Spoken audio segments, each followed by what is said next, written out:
El, Señores, saludos a todos aquellos que a partir de este momento se ponen en contacto con nosotros en este espacio. De verdad que es un verdadero placer para todo el equipo de este programa recibir por primera vez aquí en el programa al doctor Eddie Olivares, miembro de la Junta Central Electoral. Doctor, nuestros saludos y cariño para usted. Gracias, para mí es un gratísimo placer estar en el programa. Era una entrevista pendiente y me siento muy contento de poder conversar con usted y con todo el país en esta mañana.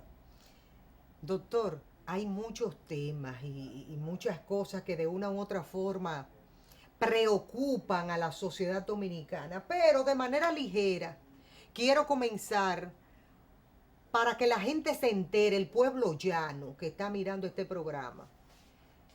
Mucha gente dice de que estaba tratando de que me reconocieran mi partido por parte de la Junta Central Electoral. ¿Cómo el pueblo llano interpreta o sabe o puede analizar por cuáles condiciones se puede reconocer o no una organización política? Bueno, el tema del reconocimiento de las solicitudes de organizaciones políticas requiere primero la presentación de la documentación que deben soportar la solicitud. Por ejemplo, una declaración de principios en que se establezca que el partido va a cumplir con los requisitos establecidos por los principios fundamentales de la Constitución de la República, es decir, que va a enmarcarse dentro del requisito de la democracia representativa, que va a participar defendiendo siempre el republicanismo, es decir, que no va a propugnar por una monarquía ni ningún otro tipo de sistema de gobierno, etcétera. Eso va acompañado de los estatutos del partido, que deben cumplir con una serie de requisitos también que tienen que ver con la democracia interna, la estructura del partido y además conjuntamente con esta documentación deben ir los símbolos que no deben coincidir con los símbolos patrios, las siglas del partido, etcétera. Entonces, después que se hace el examen de gabinete de toda esta documentación, entonces pasa a una fase que se llama la fase del trabajo de campo. Ahí van los inspectores y los funcionarios del departamento de partidos políticos de la institución y acuden al lugar a entrevistar a las personas que dijeron apoyar el partido.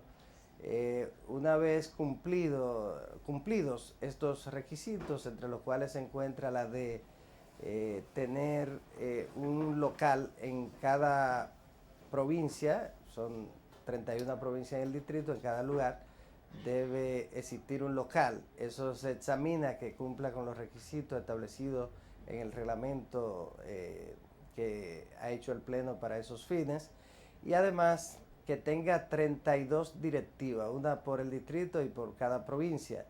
Y el elemento más importante, que es el que tiene que ver con los afiliados que dicen que sí, que aprueban el reconocimiento de ese partido. Esa combinación es la que determina la aprobación o el rechazo de la solicitud del reconocimiento de un partido político.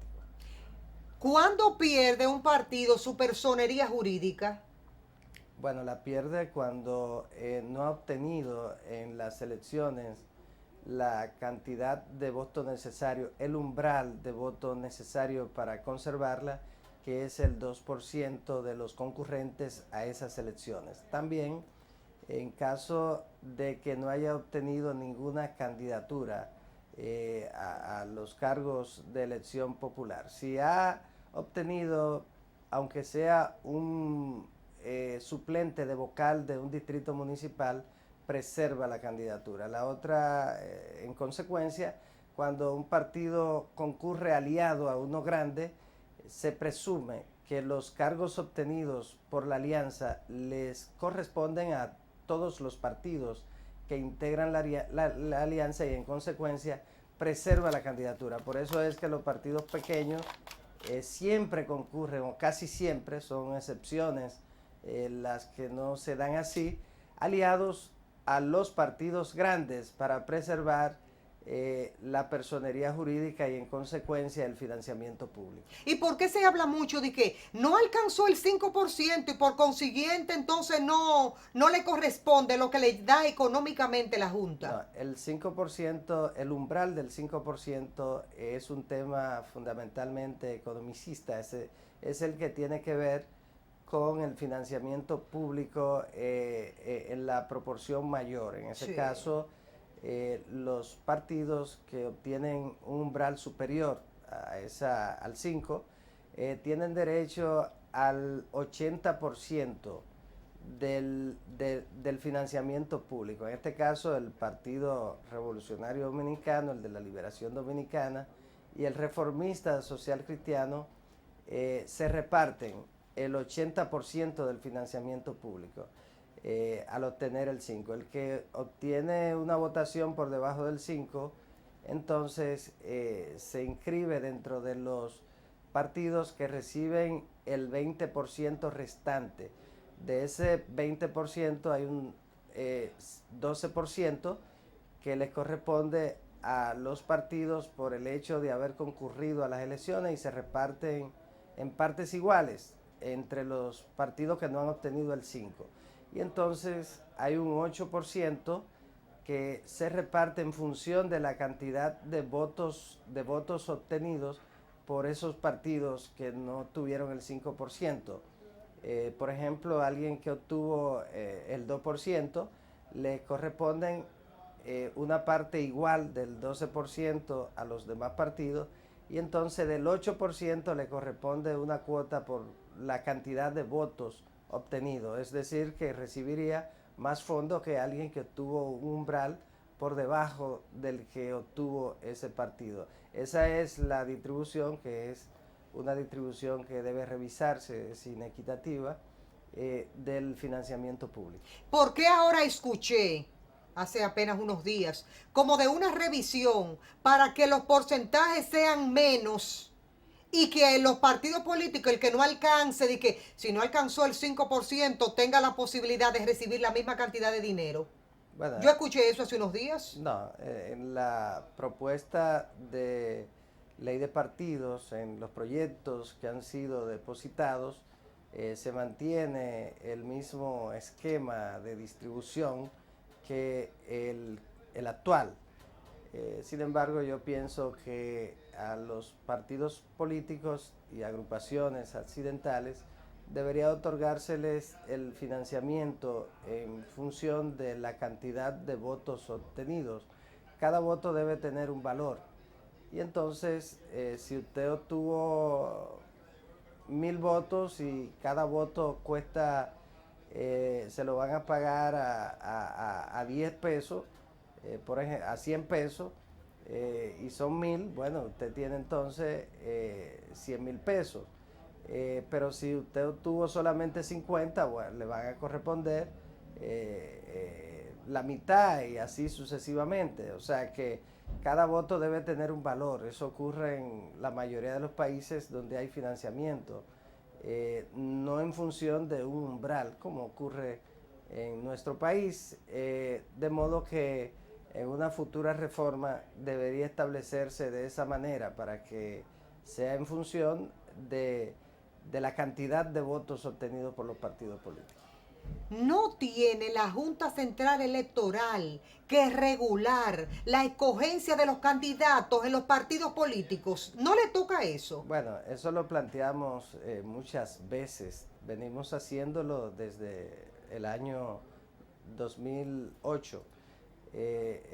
La Junta, como el órgano oficial electoral, el órgano supremo electoral que es, debería fiscalizar y hasta organizar las primarias de los partidos políticos. Sin embargo, en los partidos políticos ha habido una involución en relación con la democracia interna que paradójicamente ahora está contemplada en la Constitución de la República. Es un mandato constitucional a partir de la reforma del 26 de enero del 2010 que establece en su artículo 216, entre otras cosas, que los partidos políticos deben funcionar cumpliendo con el requisito de la democracia interna establecida en la ley y además con transparencia. Ninguno de estos dos mandatos se cumple en el momento actual. En el proceso de escogencia de los candidatos y las candidatas por parte de los partidos políticos se ha hecho de una manera antidemocrática, más antidemocrática que nunca. En los años 80, cuando el doctor Balaguer lideraba el Partido Reformista y el doctor Peña Gómez al PRD, se implementaron las primarias y se hicieron permanentemente las primarias. El primer partido que lo hizo fue el Revolucionario Dominicano y luego el Partido Reformista Social Cristiano. Y se escogían los candidatos a través de primaria. Fue un paso de avance significativo. Luego, en la actualidad, los partidos políticos han situado las primarias como una opción más del modo de escogencia de los candidatos y se ha producido una profunda involución al extremo de que los candidatos y candidatas en la mayoría de los partidos se han escogido a través de encuestas que muchas veces ni siquiera se le presentan de una manera transparente a los candidatos y candidatas.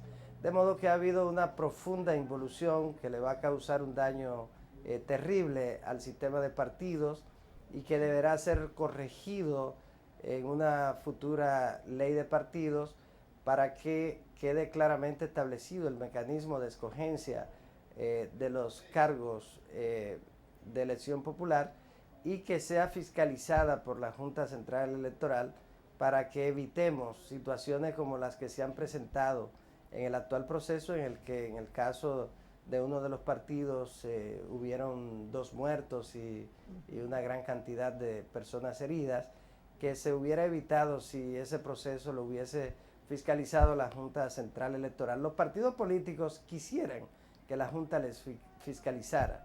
El problema es que se tomó una decisión con la cual yo hice un voto razonado en contra para no fiscalizar ninguno de los eventos internos de los partidos políticos. ¿Por qué, políticos. doctor? Bueno, el Pleno en su mayoría decidió que no convenía fiscalizarlos. El criterio mío era de que había que fiscalizarlo porque a los partidos políticos había que protegerlos hasta de ellos mismos. Fíjense lo que pasa.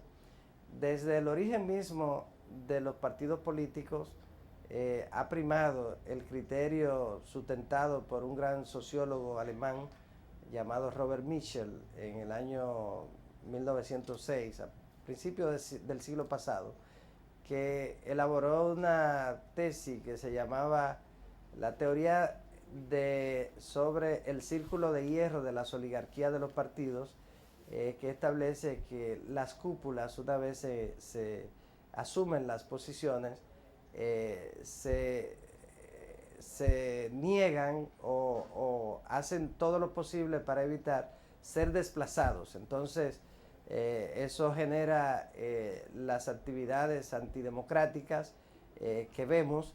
Y entonces, en nuestro país, en este momento, el círculo de hierro de la oligarquía de los partidos políticos se ha impuesto y ha determinado a través de mecanismos no democráticos la escogencia de los candidatos siempre sobre la base, en este caso en razón de que hay elecciones unificadas, de que lo presidencial se le impone a las demás candidaturas y para garantizar los intereses relativos a la candidatura presidencial sacrifican los derechos de sus militantes y simpatizantes a las candidaturas que están por debajo de la presidencial, que es la candidatura más importante, la candidatura suprema o de mayor interés, y eso le ha hecho un daño terrible a la democracia de los partidos en la parte medular que tiene que ver con el rol de los partidos políticos, que es presentar candidatura, porque el sistema democrático nuestro es un sistema de partido y es un sistema representativo. Y el artículo 216 de la Constitución no dice, no habla de esa democratización y de esa transparencia, Claro, pero no lo aplican los partidos. claro que sí, es un mandato constitucional que se ha quedado simplemente en una teoría, porque no ha sido concretizado, en razón de que los partidos políticos decidieron no hacer la ley de partidos o no modificar la ley electoral, precisamente para evitar la aplicación de ese mandato constitucional y poder elegir los candidatos como lo han hecho. Y fueron todos, doctor. Claro, son todos. Todos. Todos son cómplices de la más connotada antidemocracia jamás vista en la República Dominicana, lo interno de los partidos políticos. Yo puedo decirle que es vergonzoso lo que ha ocurrido en relación con los partidos políticos y el ejemplo de antidemocracia que le han dado al país, mientras que mañana, cuando ya hayan escogido todos los candidatos, van a salir a la calle presentándose como los demócratas más grandes del mundo, y sin embargo son verdaderos dictadores a lo interno de sus partidos políticos. Eso le hace un daño terrible al sistema de partidos, y va a ser necesario después de las elecciones tomar medidas para volver a recuperar o tratar de preservar a los partidos políticos que siguen siendo fuertes en la República Dominicana. Le voy a hacer como una pregunta ingenua, doctor. ¿Usted me lo permite? Claro que sí. ¿Desde cuándo nosotros tenemos que darle los cuartos de nosotros a los partidos de que para que salgan a la calle, se tiren una foto y nos la pongan, de que ven, vota por mí? ¿Por qué yo tengo que darle mi cuarto de lo que yo pago de mis impuestos para que otro salga a promocionarse él?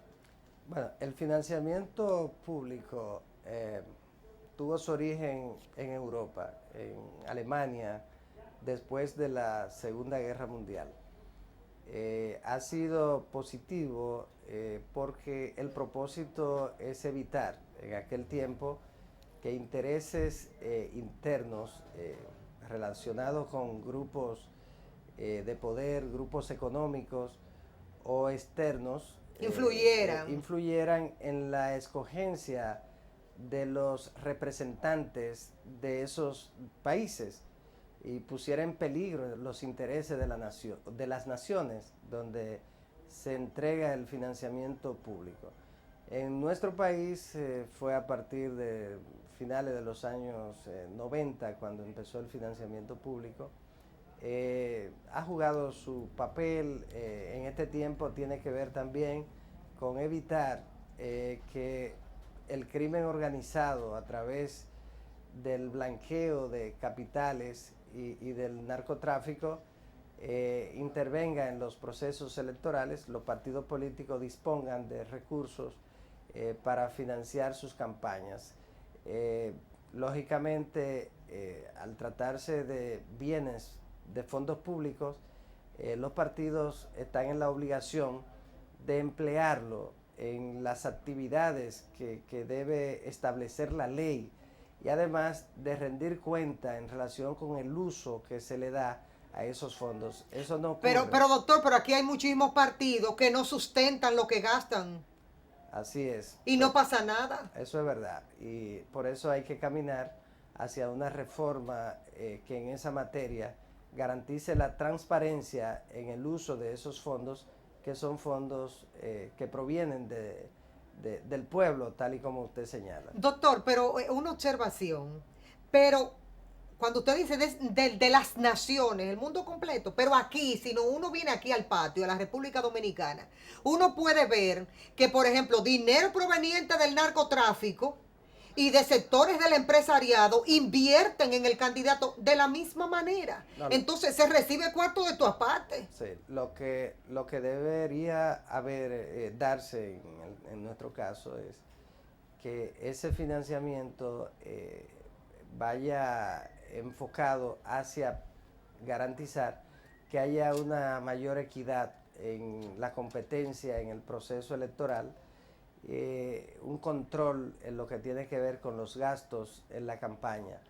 Ese debe ser el objetivo, de modo que el financiamiento privado, que por ejemplo en los Estados Unidos hay financiamiento público. Ahora, los partidos, candidatos que acuden al financiamiento público tienen que respetar una serie de reglas establecida en relación con los gastos en la campaña.